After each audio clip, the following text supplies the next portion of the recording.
बच्चों, कैसे हो आप सभी? आई होप सारे बच्चे बहुत ही बढ़िया होंगे। सो यार ये जो वीडियो होने वाली है वो होने वाली है क्लास 12 के लिए। तो जैसे कि आप सभी लोगों को बताया, मैंने 10th का डेटा एनालिसिस जो आपका सैंपल पेपर जो आउट हुआ है उसका मैंने 10th का करा दिया था। सो यार आज बारी है अपने 12th क्लास के मैथ्स के लिए। ठीक है, तो सबसे पहले हम देख लेते हैं किस तरीके से आपका पेपर पैटर्न बनता है। तो आप सभी लोगों को पता है 5 सेक्शन आपके टोटल होते हैं, ठीक है, A to E।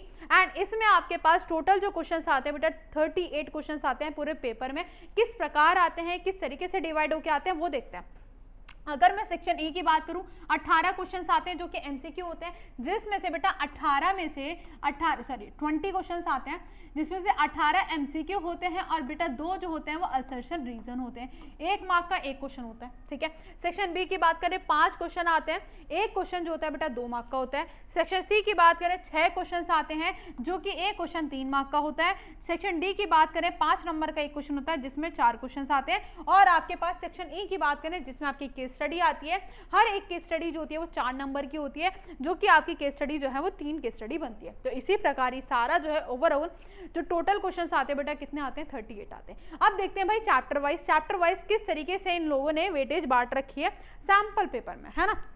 अगर मैं बात करूं यहाँ पे कि बेटा आपके पास टोटल ये चैप्टर्स हैं। अगर मैं बात करती हूँ बेटा पहले चैप्टर के रिलेशन एंड फंक्शन की, जिससे 1 मार्क का एक क्वेश्चन पूछा गया, एक केस स्टडी बनाई गई है, देख रहे हो, case study relation and function से बनाई गई है। Next ITF inverse trigonometric function, जैसे 1 मार्क का एक क्वेश्चन है, 2 मार्क का एक क्वेश्चन है, ठीक है। फिर नेक्स्ट चैप्टर की बात कर लेते हैं। मैट्रिसेस में ज्यादा कुछ नहीं है बेटा, सिर्फ 2 नंबर का मतलब 2 क्वेश्चन पूछे गए, वो भी एमसीक्यू है। नेक्स्ट है डिटरमिनेंट, 3 एमसीक्यूज हैं और एक 5 नंबर वाला क्वेश्चन है। ये तो फिक्स ही होता है कि 5 नंबर का क्वेश्चन आता है डिटरमिनेंट से, ठीक है। नेक्स्ट अगर मैं बात करूं कॉन्टिन्यूटी एंड डिफरेंशिएबिलिटी, 2 एमसीक्यू हैं, एक 2 मार्क वाला है और एक 5 मार्क वाला है और एक केस स्टडी। देख रहे हो कितनी सारी ज्यादा वेटेज दे रखी है अब की बार कॉन्टिन्यूटी एंड डिफरेंशिएबिलिटी की, क्लियर है।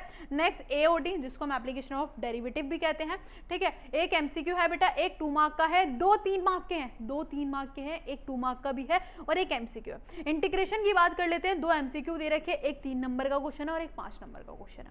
नेक्स्ट AOI, जिसको हम एप्लीकेशन ऑफ इंटीग्रेशन कहते हैं, एक एमसीक्यू दे रखा है, ठीक है। इसके अलावा अच्छा ये जो आपकी केस स्टडी है, 5 नंबर वाला जो क्वेश्चन दे रखा है ना, ये दोनों से मिक्सअप दे रखा है, मतलब इंटीग्रेशन से भी और एप्लीकेशन ऑफ इंटीग्रेशन से, दोनों से मिक्सअप क्वेश्चन दे रखा है 5 नंबर वाला, क्लियर है। तो आगे बात कर लेते हैं नेक्स्ट वाले चैप्टर की DE वाले के 2 एमसीक्यू हैं एंड दैट्स इट। वेक्टर की बात कर लेते हैं, 2 एमसीक्यू हैं, 2 नंबर वाले 2 क्वेश्चन दे रखे हैं। नेक्स्ट रेडी की बात कर लेते हैं, एक 3 मार्क वाला है और एक 5 नंबर वाला है। LP की बात कर लेते हैं, लीनियर प्रोग्रामिंग से, जिसे एक 3 नंबर का क्वेश्चन है और 2 एमसीक्यू बोले गए हैं, ठीक है।